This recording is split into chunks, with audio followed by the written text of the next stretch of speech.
Geliefdes, ons teksgedeelte kom vandag vanuit Rigters 6, vers 1 tot en met vers 23. Die opskrif van hierdie gedeelte is Gideon. Die Israeliete het gedoen wat verkeerd is in die oë van die Here. En hy het hulle 7 jaar lank oorgegee in die mag van die Midianiete. Hulle het die Israeliete hard behandel, en daarom het hulle langs die bergstroompies, in grotte en ander ontoeganklike plekke gaan bly. Wanneer die Israeliete iets gesaai het die Midianiete teen hulle opgetrek, saam met die Amalekiete en ander mense uit die ooste. Dan slaan die Midianiete kamp op en vernietig die opbrengs van die land, selfs tot by Gaza se wêreld. Hulle het nie 'n dier in Israel lewend agtergelaat nie, nie 'n skaap of 'n bees of 'n donkie nie. Die Midianiete het met hulle veetroppe gekom en kom tent opslaan. Hulle was so baie so sprinkane. Hulle en hulle kamele kon nie getel word nie. Hulle het die land kaal gestroop. Hulle het die Israeliete arm laat word. En toe het die Israeliete tot die Here geroep om hulp. Toe hulle tot die Here roep om hulp teen die Midianiete, het hy 'n man gestuur om onder die Israeliete as profeet op te tree. En hy het vir hulle gesê: "So sê die Here, die God van Israel, ek het julle uit Egipte laat wegtrek en ek het julle uit die plek van slawerny bevry. Ek het julle gered uit die mag van Egipte en van almal deur wie julle verdruk is. Ek het hulle laat plek maak vir julle, en ek het hulle land vir julle gegee. Ek het vir julle gesê, ek is die Here julle God, julle mag nie gode dien van die Amoriete in wie se land julle woon nie. Maar julle het nie na my geluister nie." Daarna het 'n engel van die Here gaan sit onder die groot boom in Ofra, wat behoort het aan Joas die Abiesriet. Sy seun Gideon was besig om koring uit te slaan in 'n parskuip waar hy weggekruip het vir die Midianiete. Die engel van die Here het aan hom verskyn en vir hom gesê: "Die Here is by jou, dapper man." Maar Gideon het vir die engel gesê: "Ekskuus, meneer, maar as die Here by ons is, waarom kom al hierdie dinge oor ons? Waar is al sy magtige dade waarvan ons voorvaders ons vertel het, toe hulle gesê het die Here ons nie uit Egipte bevry nie? Nou het die Here ons in die steek gelaat. Hy het ons oorgegee in die mag van die Midianiete." Toe het die Here na Gideon toe gedraai en vir hom gesê: "Gaan met die krag wat jy het en gaan red die Israeliete uit die mag van die Midianiete. Toe, ek stuur jou." Maar Gideon sê vir hom: "Ekskuus, meneer, waarmee sal ek die Israeliete gaan red? Die familie waaraan ek behoort is die armste in die hele Manasse. En van my pa se kinders het ek die minste aansien." Die Here het hom geantwoord: "Ek is by jou, en jy sal die Midianiete verslaan asof hulle nie meer as een is nie." Gideon het vir hom gesê: "As u so vriendelik sal wees, doen tog vir my 'n wonder dat ek seker kan wees dit is u, Here, wat met my praat. Moenie hier vandaan af pad gee nie, dat ek tog net gou 'n offer voor u kan kom neersit." Toe sê die Here: "Ek sal wag tot jy terug is." Gideon het toe 'n bokkie gaan gaar maak en van 16 kg meel het hy brood sonder suurdeeg gebak. Hy het die vleis in die mandjie gepak en die sous in 'n pan gegooi en vir die engel van die Here gebring onder die groot boom. Toe Gideon dit nader bring, sê die engel van God vir Gideon: "Vat die vleis en die brood sonder suurdeeg en sit dit op hierdie rots en gooi die sous daaroor." Hy het so gemaak. Toe raak die engel van die Here met die punt van die stok in sy hand aan die vleis en die brood. 'n Vuur het uit die rots uit opgevlam en die vleis en die brood verteer. Daarna is hy van Gideon af weg. Gideon het besef dat dit die engel van die Here was en hy het uitgeroep: Ag Here my God, ek het die engel van die Here van aangesig tot aangesig gesien. Sê die Here vir Gideon: Wees gerus, moenie bang wees nie. Jy sal nie sterf nie. Geliefdes, ons lees tot sover vanuit die woord van die Here. In hierdie gedeelte wat ons saam gelees het, is daar soveel om aan aandag te gee.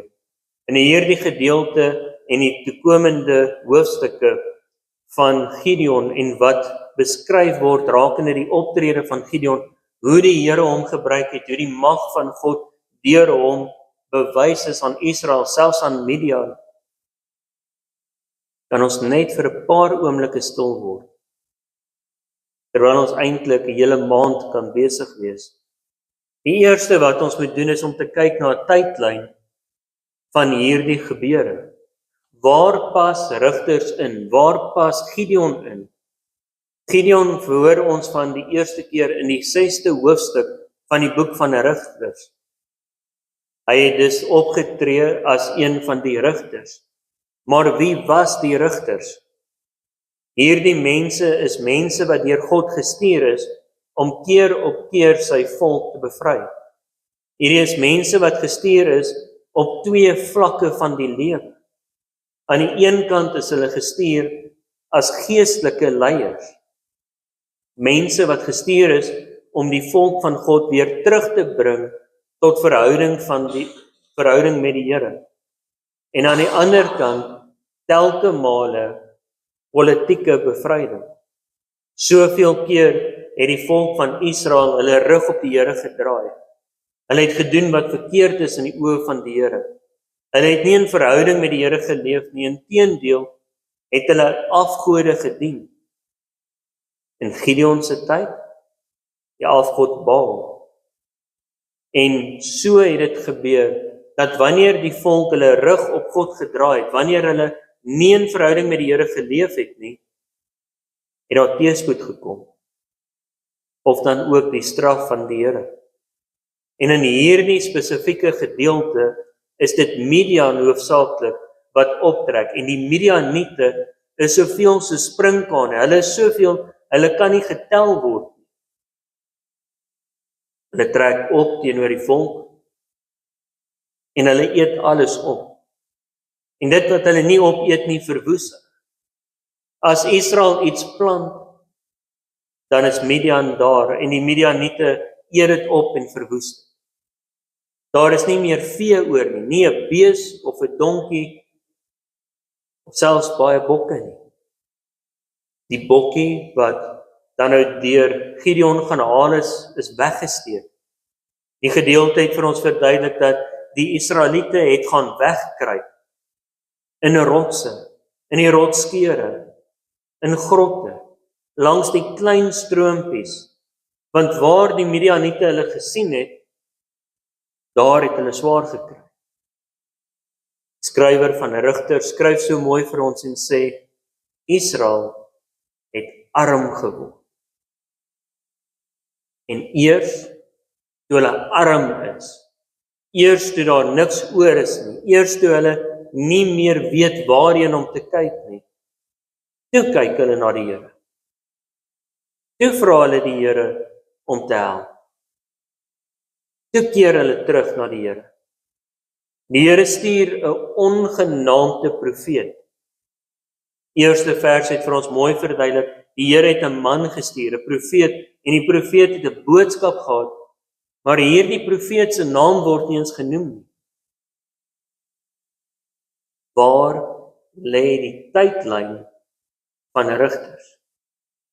As ons kyk, die eerste punt, die begin, rondom by die skepping tot by Abraham. Die tweede deel is die uittrek uit Egipte uit. Die Here wat vir sy volk na honderde jare wat hulle slawe was, sê trek uit Egipte uit. Exodus, Joshua, dan kry ons die woestyntydperk. Die jare wat die woestyn deur kruis is, heen en weer en op en af deur die volk. Dan neem hulle die land in aan die einde van die woestyntydperk neem hulle die beloofde land in en dit is waar ons die rigters kyk. Hulle het klaar hulle land ingeneem. Die oorlog het klaar plaasgevind. Nou kan hulle rustig in hulle eie land woon, die land wat die Here aan hulle voorvaders beloof het, die land wat die Here hulle gehelp het om in te neem. Nou kan hulle terugsit, ontspan en leef in die land van melk en honing. Hulle kan leef in verhouding met die Here. En dit is presies wat hulle nie gedoen het nie. Die oomblik wat hulle nie 'n leier gehad het nie, 'n Moses, 'n Joshua, val hulle uitmekaar uit. En hulle begin om al die afgode rondom hulle, rondom die land van Israel te aanbid. Hulle val heen en weer in afgodsdiens. En dan stuur die Here hierdie rigters. Dapper mense. Mense wat geglo het, mense wat geleef het in geloof, mense wat geleef het in verhouding met die Here. En Gideon is maar een van hulle. Watter lande het Israel aangeval? As ons kyk op die bord, bo noord van Israel, kry ons die Fenisiërs. Meer na die ooste die Arameërs. Reg oos van hulle, reg oos van Manasse, die Ammoniete, net onder hulle die Moabiete, meer na die suide die Midianiete, en dan tussen die woestyn en die see, die Amalekiete. En reg deur rigters lees ons van hierdie volke om hulle, wie se gode aanbid word, maar ook dat hierdie volke, die een na die ander, optrek teenoor Israel. En as dit nie die een volk is nie, dan is dit die ander volk. Keer op keer kom die volk na die Here toe. Wys berou, vra om vergifnis, beloof om net die Here te dien. Keer op keer stuur die Here dan 'n rigter. En keer op keer na die optrede van die rigter, nadat God weer sy volk verlos het, val hulle weer in afgodediens. Hierdie keer baie erg. En die volk vra dat God moet intree. Die volk vra 'n wonderwerk, want die Amalekiete en die Midianiete is baie. Die Midianiete self alleenlik is meer as wat getel kan word. Maar die Here doen nie iets groots. Die see word nie oopgekloof nie. Daar kom nie 10 plaae nie. Iets anders gebeur. God gaan sit onder 'n boom en kyk hoe werk 'n man. 'n man wat werk in die geheim. 'n man wat werk terwyl hy wegkruip. En vers 11 stel dit so mooi vir ons. Die Here het gaan sit onder die boom en gekyk hoe Gideon in 'n parskuip, 'n afgebreekte parskuip, sy koring dors. Die koring van die kalfskei, die doppies uitwerk, maar nie op 'n hoë plek waar die winde kan wegvaai wat die gebruik was nie. Laag, waar niemand hom kan sien nie. En die skrywers van Rigters skryf dit mooi. En latere oorskrywing bring amper teenstrydigheid in. Het u gehoor deur die verloop van die verse, hoe word daar gepraat van die Here? Die Here het onder die boom gaan sit. 'n engel van die Here, die engel van die Here. Daar's 'n rondval tussen die persoon van God. Want die skrywers wat later die boekrolle oorgeskryf het, kon nie indink dat God onder die boom gaan sit. Die skrywers later kon nie indink dat God toelaat dat 'n mens so met hom praat nie. Daarom skryf hulle 'n engel van die Here. Maar later lees ons baie duidelik dat dit is die Here self wat praat. Die Here het gesê. En wanneer Gideon uiteindelik wakker skrik en besef dat dit God is wat by hom is, sy hele optrede bevestig, hy het die engel van die Here van aangesig tot aangesig gesien. Hy sal sekerlik sterf. Hy gil eintlik van vrees. En die Here antwoord hom: jy sal nie sterf nie. So in hierdie gedeelte sien ons die duidelike verteenwoordiging van God. Het sy die engel van die Here? Moontlik, waarskynlik, God self. Die volk het gebid en die Here gaan sit onder 'n boom en kyk na Gideon. En dan praat die Here met hom. En in die openingswoorde van God aan hierdie man is daar 2 dele. Die Here is by jou, dapper man. Hierdie 2 kante van die muntstuk. En Gideon kap terug. Hy praat hy's 'n tweede Moses. Ekskuus? Vergewe my om terug te praat, meneer, maar ek moet vir jou 'n paar dinge vertel. Ekskuus? Meneer? As God werklik by ons is, hoekom gaan dit soos wat dit gaan? As God werklik by ons is, hoekom lyk dit soos wat dit lyk? As God werklik by ons is, hoekom is die Midianiete al ewig besig om ons lewe moeilik te maak? Hoekom moet ek wegkry? Die Here praat weer met hom. En elke keer wat God met Gideon praat, word dit meer en meer duidelik.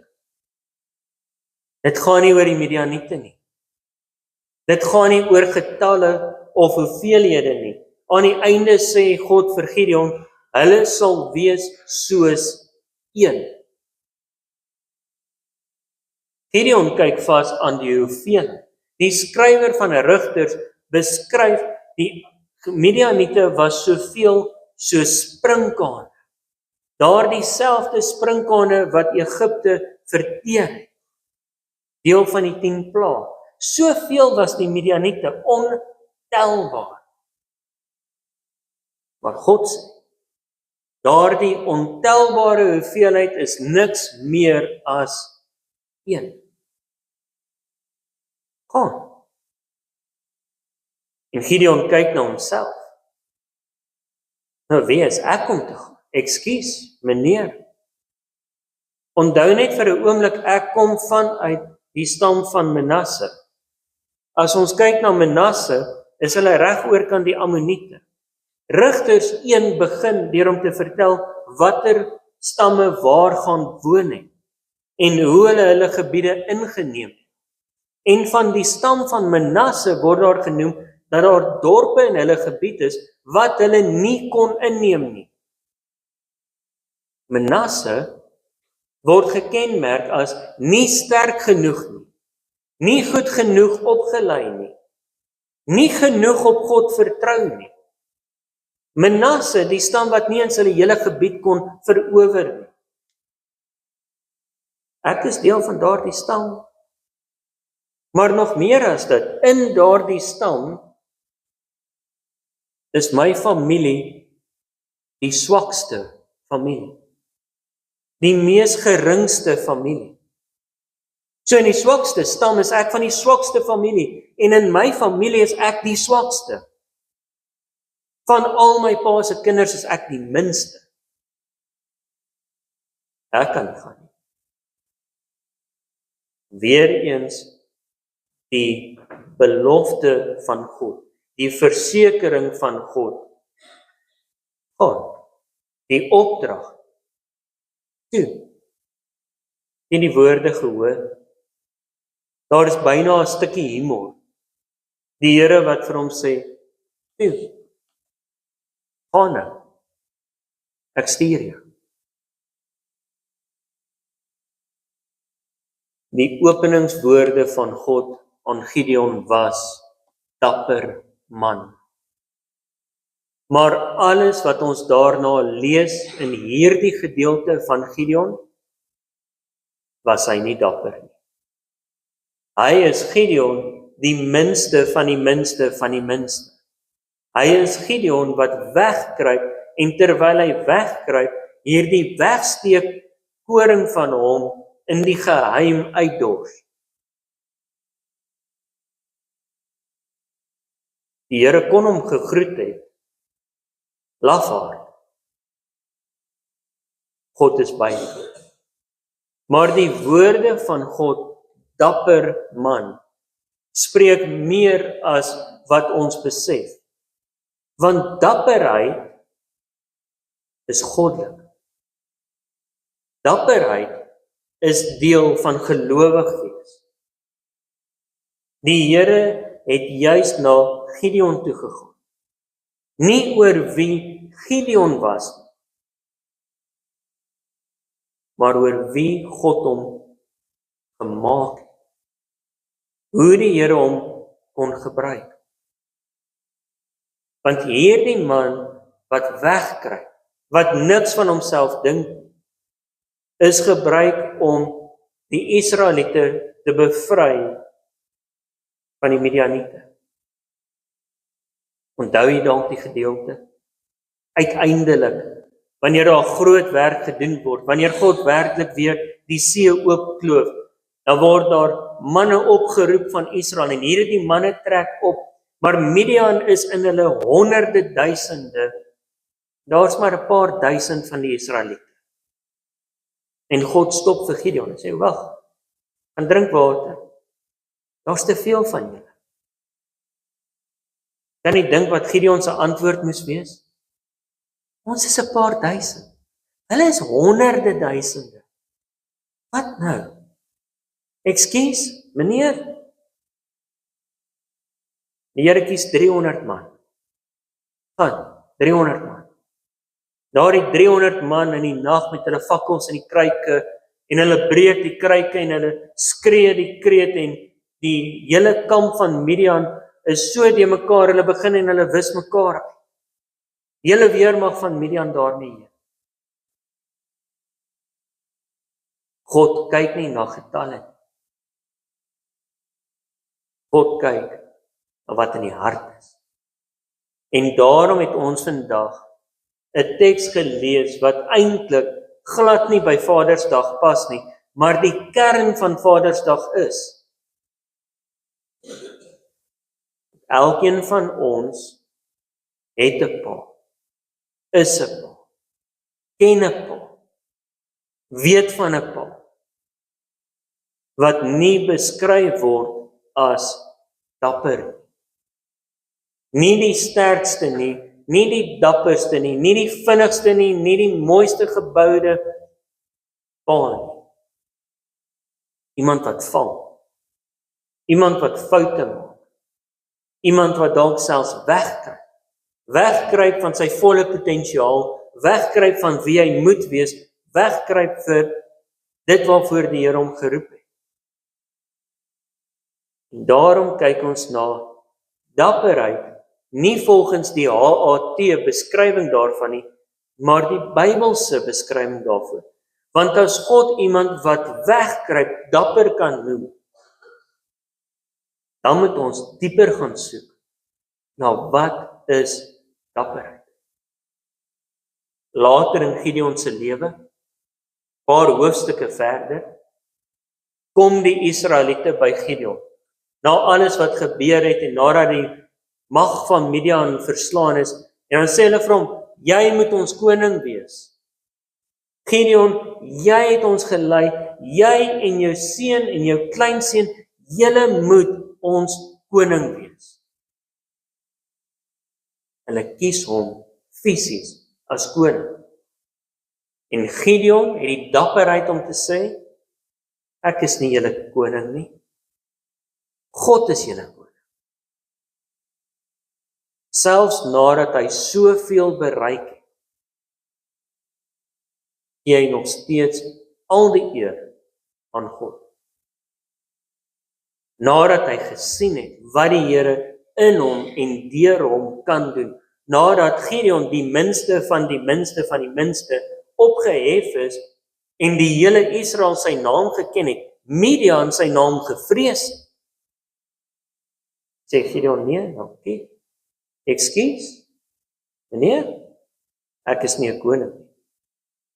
God is koning. En dit is die mooi. Die Here kyk nie na net die plek waar hy Gideon kry nie. Die Here weet waarheen is Gideon op pad.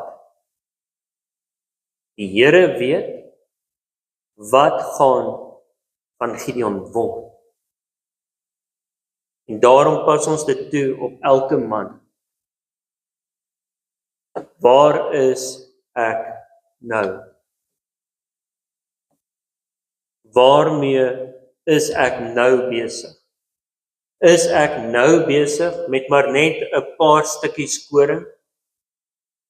Is ek nou besig om maar net die koring wat ek in die geheim moet uitdors, uit te dors?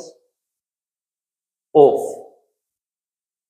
is ek besig in 'n voorbereidingsproses van dit waartoe God my roep? Geliefdes, Gideon was 'n dapper man. Gideon was 'n dapper pa. Van Gideon se seun word daar gesê dat hy die naam Abimelech gekry het. Avi, Hebreëus vir vader. Melech, koning. My pa is gekies as koning. Hy wou nie koning wees nie, maar my pa is gekies as koning. Hoe kyk ons na ons pa? Sien ons baie keer 'n pa wat wegkruip, in die geheim besig om stil sy werk te doen?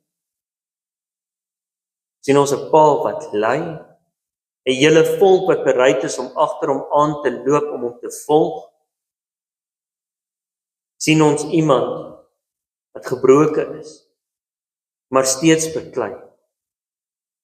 Sien ons iemand wat na homself kyk en sê, ek as pa is die minste van die minste van die minste? Sien ons iemand wat sê, hier is ek. Jy sê jy moet F2 druk. Die mooi van wat Gideon ons leer, is God kyk nie na hoeveel gewig kan 'n pa optel nie. God kyk nie na die gewig van 'n pa op die skaal nie. God kyk nie na hoe vinnig 'n pa 0 tot 100 kan hardloop nie. Die 100 meter kan hardloop. God gee nie om of 'n pa die lig kan vervang of nie kan vervang. God kyk na die hart. Is daar bereidwilligheid om die onmoontlike te doen? Is daar bereidwilligheid dat wanneer God sê, daar is net 'n paar duisend teen honderde duisende, stuur nog 'n paar duisend terug? Wat net 300? God kyk na 'n koning wat bereid is om te sê, ek is nie koning. God is koning. Daarom vandag, as u 'n pa moet vergewe.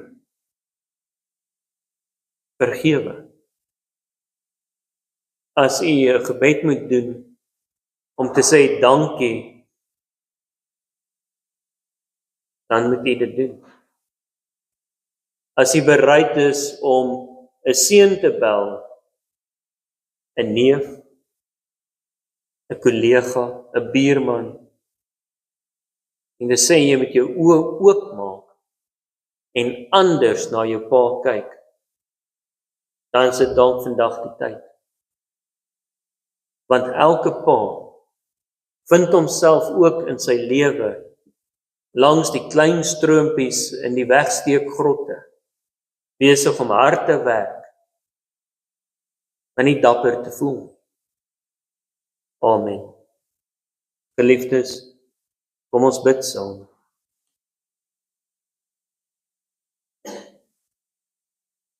Ons Here en Hemelse Vader, elkeen van ons wat vandag hier sit, het 'n pa of kan terugdink aan 'n pa. Elkeen van ons kan onthou van tye wat ons na 'n pa toe kon gaan en net kon sit en luister. Here, net U ken die verhouding tussen ons en die persoon wat ons pa noem of selfs pa genoem het. Here, dankie dat ons U, ons hemelse Vader, mag noem. Dankie dat U dieper en verder kyk in elkeen van ons harte. Dankie dat U sien waartoe is ons in staat, nie net waar ons is nie. Here, ons bid vandag vir elke pa. Ons bid vir elke man wat U werk moet doen, elke man wat deur U geroep word, elke man wat nie dapper voel nie, maar geroep word tot goddelike dapperheid. Ons bid, Here, vergeef ons wanneer ons val. Maar wees saam met ons sodat ons ook meer en beter en sterker kan wees. Ons bid dit in die groot en heilige naam alleen. Amen. Geliefdes, kom ons sing ons slotsang, ons sing dan nou ook Gesang 266, die Onse Vader.